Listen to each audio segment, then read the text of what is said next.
नमस्कार। श्रीमद्भागवत गीता के द्वितीय अध्याय के 46वें श्लोक में भगवान कृष्ण वेदों में वर्णित धार्मिक विधि विधानों, प्रार्थनाओं, अनुष्ठानों एवं दिव्य ज्ञान के वास्तविक उद्देश्य आत्मा व परमात्मा के एकीकरण के विषय में चर्चा करते हुए बताते हैं कि जैसे एक विशाल जलकूप का सारा कार्य एक विशाल जलाशय आसानी से जल्दी पूरा कर सकता है, उसी प्रकार परम सत्य अर्थात परमात्मा को जानने वाला मनुष्य वेदों में वर्णित ज्ञान के द्वारा सिद्ध किया जाने वाला कार्य स्वयं के ज्ञान से सिद्ध कर सकता है।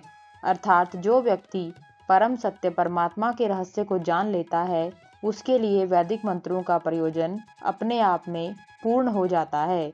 वेदों में 5 प्रकार के ऋणों के बारे में चर्चा की गई है, जैसे देव ऋण, पितृ ऋण, ऋषि ऋण, भूत ऋण, नरी ऋण।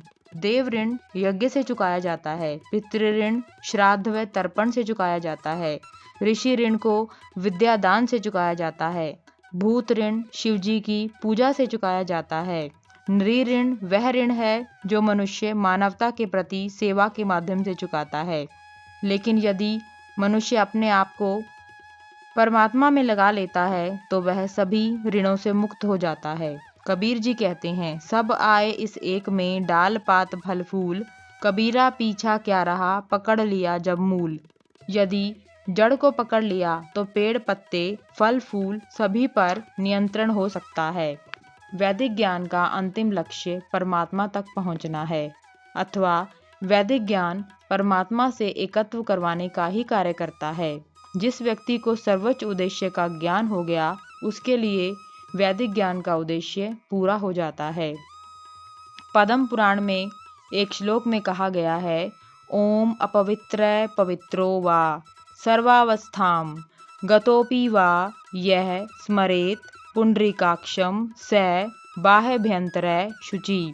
इसका अर्थ है, यदि आप पवित्र हैं या अपवित्र हैं या किसी भी अवस्था में हैं, यदि आप कृष्ण का स्मरण करते हैं तो आप बाहर व भीतर से पवित्र हो जाते हैं। वैदिक कर्म कांडों के अंत में एक मंत्र बोला जाता है जो इस प्रकार है, मंत्रहीनम क्रियाहीनम भक्तिहीनम जनार्दन यत पूजितम मया देव परिपूर्ण तदस्तु में।